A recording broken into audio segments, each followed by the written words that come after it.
ਹਾਂਜੀ ਦੋਸਤੋ, ਕਿਵੇਂ ਹੋ ਸਾਰੇ? Welcome back. ਦੋਸਤੋ, ਅੱਜ ਇਹ ਵੀਡੀਓ ਮੈਂ ਤੁਹਾਨੂੰ ਦਿਖਾਉਣ ਲੱਗਿਆ। ਇਸ ਵਿੱਚ ਇਹ ਸਿੱਖ ਵੀਰ ਨੇ ਰਾਜ ਸਵਾਮੀ ਬਾਰੇ ਤੇ ਡੇਰੇ ਬਿਆਸ ਬਾਰੇ ਕੀ ਕਿਹਾ ਤੇ ਬਾਬਾ ਜੀ ਬਾਰੇ ਵੀ ਆਓ ਸੁਣੀਏ।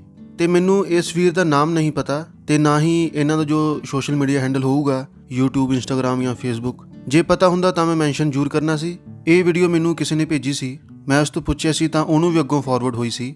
ਇਸ ਬਾਈ ਨੇ ਜੋ ਗੱਲਾਂ ਕਹੀਆਂ ਨੇ ਸੱਚੀਆਂ ਕਹੀਆਂ ਨੇ, ਹੇਟਰਸ ਦੀ ਪਰਵਾਹ ਨਾ ਕਰਦੇ ਹੋਏ। वाहेगुरु जी का खालसा, वाहेगुरु जी की फतेह। राधा स्वामी, आज हम आप सबके साथ 3 पॉइंट्स पर बात करेंगे।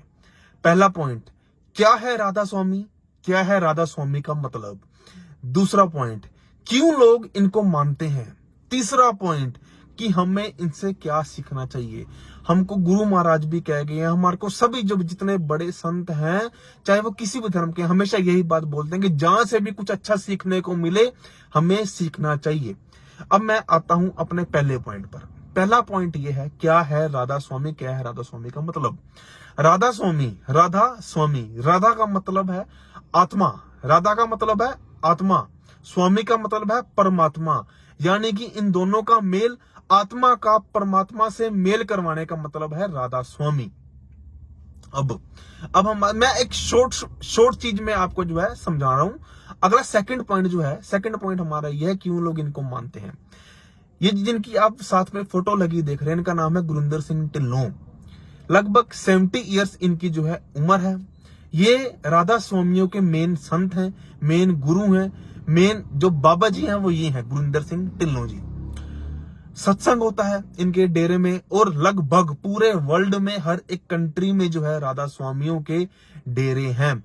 हर एक स्टेट में, हमारे इंडिया में हर एक स्टेट में, हर एक बड़े शहर में आपको राधा स्वामियों के डेरे जो है मिलेंगे। वहां पर सत्संग होता है। सत्संग जो है, आप हैरान होगे सुन के, जो सत्संग होता है वो गुरबाणी में से ही किया जाता है, सत्संग होता है। एक एग्जाम्पल मैं आप सबको दूंगा, काफी मैं हैरान हुआ ये चीजें सुनकर, आप बड़े ध्यान से सुनना ये बात। मैं एक सिख हूं, तन तन साहब श्री गुरु ग्रंथ साहब महाराज जी को मैं अपना गुरु मानता हूं। हमारे में अमृत संचार करना बहुत जरूरी है। अमृत छकना, एक सिंह को, एक सिंगनी को, यानी कि मेल को और फीमेल को अमृत छकना जो है बहुत इंपॉर्टेंट है। गुरु साहब जो हमारे तन तन साहब श्री गुरु गोबिंद सिंह साहब महाराज हैं, वो उनको ज्यादा प्यार करते हैं। जिस बंदे ने अमृत छका होता है वो उनका लाडला होता है, उनका सिंह होता है। अब ऐसे ही देखो, मैं आपको पहले बता दूं, मैं कंपैरिजन नहीं कर रहा, मैं एक एग्जांपल दे रहा हूं, क्योंकि हिंदू भाइयों में ऐसा नहीं होता, मुस्लिमों में ऐसा नहीं होता, क्रिश्चियनों में ऐसा नहीं होता, मगर जो हम सिख हैं हमारे में एक अमृत छकना होता है बंदे ने, ठीक है। तब करके एक एग्जांपल के साथ मैं आपको समझा रहा हूं। ऐसा ही राधा स्वामी में भी होता है। इनमें नामदान लेना होता है, जैसे हमारे में अमृत छकना होता है। मैं कंपैरिजन नहीं कर रहा, मैं एक एग्जांपल के तरीके से समझा रहा हूं। जैसे हमारे में अमृत छकना होता है, वैसे ही राधा स्वामी में नामदान लेना होता है। मैं किसी से डिस्कस कर रहा था तो उसने मुझे एक बात बताई, करेक्ट संगत तो उसको भी नहीं पता, मगर एक अंदाजा मैं आप सबके साथ शेयर करता हूं। एग्जाम्पल दे रहा हूं, 10,000 बंदा आया नामदान लेने के लिए। नामदान लेने के लिए डेरे में 10,000 बंदा आया। आप हैरान होगे सुनकर, उनमें से सिर्फ और सिर्फ 20 या 25% लोगों को ही नामदान मिल पाता है, और जो उनसे बाकी की संगत होती है उनको कहा जाता है कि अभी आप होर भजन करो, होर सत्संग सुनो, होर आप अपना मन शुद्ध करो। अगर कोई आप गलत काम कर रहे हो, दारू पी रहे हो, कुछ गलत काम कर रहे हो, तो आप इसको छोड़ो। कितनी हैरानी की बात है, 10,000, एक एग्जाम्पल बता रहा हूं, 10,000 संगत में से सिर्फ और सिर्फ 2,000 या 2,500 बंदों को ही नामदान मिलता है। बाकियों को कहा जाता है कि अभी आप अपने आप में और सुधार लाओ। ये जब मैंने सुना, जिससे मैं ये विचार कर रहा था, जिससे मैं डिस्कशन कर रहा था सारी, तो मैं बहुत हैरान हुआ कि यार 10,000 बंदा नामदान लेने गया है। 10,000 बंदा नामदान लेने गया है, यानी कि 100% लोग नामदान लेने गए हैं। उसके अंदर से 20 से 25% को नामदान मिला। बाकियों को कहा गया कि अभी आप वेट करो, अभी आप होर भजन करो, होर सत्संग सुनो। कितनी हैरानी की बात है। कई लोग हो सकता है मेरे से इस बात से नाराज हो जाए, मैं एक सिख हूं, मैं दर्द महसूस करता हूं कि यार जब हमारे सिंहों में, हमारे सिखों में अमृत छकना होता है तो घर घर जाकर प्रचारक, घर घर जाकर ग्रंथी सिंह जो है अपील करते हैं कि गुरुद्वारा साहिब में आज अमृत संचार है, हाथ जोड़ते हैं कि अमृत छक के गुरु वाले बन जाओ। हमारा ये हाल है। कितनी हैरानी की बात है ये। जब मैंने सुना मैं हैरान हुआ, मैं कहा यार क्या चीज है। और मैं हो सकता है जो राधा स्वामियों को नहीं मानते वो कई लोग इनके जो है खिलाफ हों। मानने की इसमें बात नहीं है। देखो मैं गुरु ग्रंथ साहिब जी को गुरु मानता हूं, मगर कई लोग इनके खिलाफ भी हैं। मगर एक चीज अगर देखी जाए कि यार अगर मान लो सिख भाई वहां जा रहे हैं, डेरे में जा रहे हैं, हिंदू भाई डेरे में जा रहे हैं, मुस्लिम भाई डेरे में जा रहे हैं, तो कोई रीजन तो होगा क्यों उस डेरे में जा रहे हैं, क्या रीजन है। ये बड़ा ही सोचने का विषय है। हमारे जो गुरु घर हैं, चाहे पंजाब में चाहे हरियाणा में, हर 5वीं गली में गुरुद्वारा साहिब है, हर 5वीं गली में मंदिर है। पंजाब में तो ज्यादा ही है, हरियाणा में भी। अब सोचने की बात यह है कि हम इतने गुरुद्वारा साहिब के बाद भी वो प्रचार क्यों नहीं कर पा रहे। हम इतने मंदिरों के बाद भी क्यों हमारे हिंदू भाई जो है कहीं ना कहीं जाते हैं। उसका रीजन सिर्फ एक है कि यार उनको वहां पर कुछ ना कुछ दिख रहा है, वो तभी वहां पर जा रहे हैं। अब क्या दिख रहा है ये तो जो जाते हैं उनको ज्यादा अच्छे तरीके से पता होगा। अब तीसरा पॉइंट मेरा ये है कि हमको उनसे क्या सीखना चाहिए। आज से 2 महीने पहले मैंने एक वीडियो बनाई थी श्री हरमंदिर साहब की मैनेजमेंट को लेकर। मैंने कहा था जब कोई आम बंदा वहां पर जाता है तो उसको फोटोग्राफी वीडियोग्राफी अलाउ नहीं है, लेकिन जब कोई सेलिब्रिटी या जब कोई बड़ा पॉलिटिशियन, सीएम राहुल गांधी, भगवंत मान, जब वो वहां पर जाते हैं तो अंदर मीडिया भी जाती है, अंदर सारे फोन जानते हैं, अंदर वीडियोग्राफी भी सारी होती है। एक आम जनता को, आम संगत को ये सब अलाउड क्यों नहीं है। लेकिन जब हम दिमाग लगाकर सोचें, या तो फोन जो है सबके लिए अलाउड ना हो, या अलाउड हो तो सबके लिए हो, फोटो खींचो, वीडियो खींचो, सबके लिए खींचो।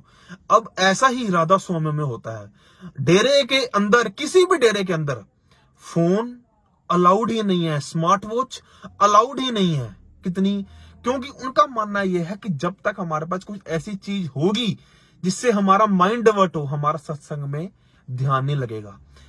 ऐसे ही हम अगर एक रूल बनाए, मैं बेनती करूंगा अगर मेरी ये वीडियो कोई सीनियर बंदा देख रहा है जिसके हाथ में पावर है, हम ऐसा कोई रूल बनाए हर एक गुरु घर के अंदर मोबाइल अलाउड ही नहीं है और फोटो वीडियो अलाउड ही नहीं है। क्योंकि गुरुद्वारा साहिब में जब कीर्तन होता है, अमृत वेले नित्यनेम होता है, प्रकाश होता है, सुखमनी साहब का पाठ होता है, आसा दीवार का कीर्तन होता है, शाम को रहरास साहब होता है, और जब सुखासन होता है, कभी भी पूरे दिन में जहां पर गुरु ग्रंथ साहिब जी हैं मोबाइल अलाउड ही नहीं है। अंदर आना है तो मोबाइल बाहर छोड़ के आना हो।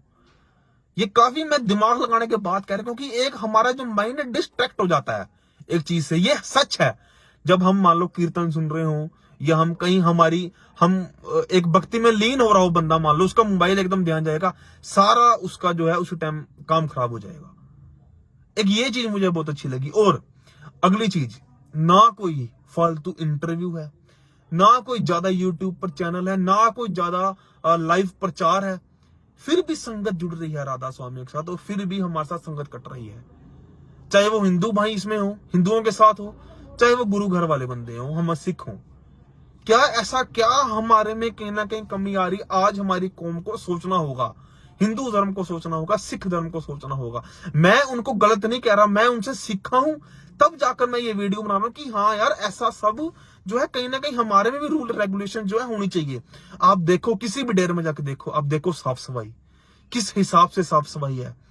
एक बात और जो मेरे मन में बात आ रही है कि भाई हम गुरु घर जो है 4-4, 5-5 गलियां छोड़कर गुरु घर है, और इनके जो डेरे हैं बड़े शहर में एक डेरा, हर एक बड़े शहर में एक जो इनका डेरा जो है होता है, जहां पर सत्संग कीर्तन होता है। अब जब इनको किसी न्यू लोकेशन पर जगह लेकर जो है डेरा ओपन करना होता है, तो जब तक गुरिंदर सिंह जी या कोई बड़ी मैनेजमेंट अलाउ नहीं करती तब तक कहीं पर डेरा नहीं खुल सकता। लेकिन हमारे गुरु घर या हमारे मंदिर जो है, जहां पर भी हमारा मन करता है हम वहां पर गुरु घर खोल लेते हैं और वहां पर मंदिर खोल लेते हैं। अब ये बात नेगेटिव नहीं है, बात यहां पर आकर खड़ी होती है कि इतना सब कुछ करने के बाद भी क्यों प्रचार में कमी है। इतना सब करने के बाद भी 4 गली छोड़ के गुरुद्वारा साहब, 5 गली छोड़ के गुरुद्वारा साहब, फिर भी प्रचार में कमी। ये सब सोचने के विषय हैं, हमें इस चीज के बारे में सोचना चाहिए। मैंने दर्द महसूस किया तो मैं आज आप सबके साथ ये अपने जो दर्द हैं साझे कर रहा हूं कि हो सकता है कि कल को आप भी कुछ ना कुछ इस चीज से सीखो। देखो, अब कुछ लोग कहेंगे कि भाई राधा स्वामियों की साइड दे रहा है, ये राधा स्वामी है। बात देखो ऐसी है, जो मीडिया है, जो गवर्नमेंट है, इससे कोई नहीं बच पाता। मीडिया ने, एक मैं एग्जांपल देता हूं, जैसे एग्जांपल हिंदू भाइयों के लिए मैं एग्जांपल देता हूं। बगेश्वर धाम वाले संत हैं, एक करौली बाबा जो कानपुर में है, दोनों में जमीन आसमान का फर्क है। बगेश्वर धाम वाले के लिए उन्होंने, मीडिया ने कितना कुछ किया, तब भी उनको एक्सपोज नहीं कर पाया, क्योंकि एक्सपोज करने वाला कुछ था ही नहीं। और जहां पर एक दिन मीडिया गई करौली बाबा जी के यहाँ, जो कानपुर में डेरा है, 1 मिनट में उनका सब कुछ जो है निकाल के ले आए कि ये बिजनेस कर रहे हैं, कि ये कर रहे हैं, कि वो कर रहे हैं। ऐसे ही हमारे सिखों में है, जो सही है मीडिया सही दिखाती है। अब जैसे अमृतपाल वाला वो जो सारा कुछ जो है ऑपरेशन चल रहा है, वो सब भी वैसे दिखा रही है, हर एक चीज है। अब इनसे मुझे लगा कि नहीं यार, ये कहीं ना कहीं ये जो रूल्स रेगुलेशन बना रखे हैं, कहीं ना कहीं ठीक बना रखे हैं। तो इसलिए आप सबके साथ विचार साझे किए। अगर आपको सही लगा हो तो वीडियो को शेयर कर देना। अगर हम मंदिरों में, गुरुद्वारा में कुछ भी अगर चेंज ला सकते हैं, जिनके पास पावर है, तो वो जरूर कहीं ना कहीं लाने की कोशिश करें। वाहेगुरु जी का खालसा, वाहेगुरु जी की फतेह।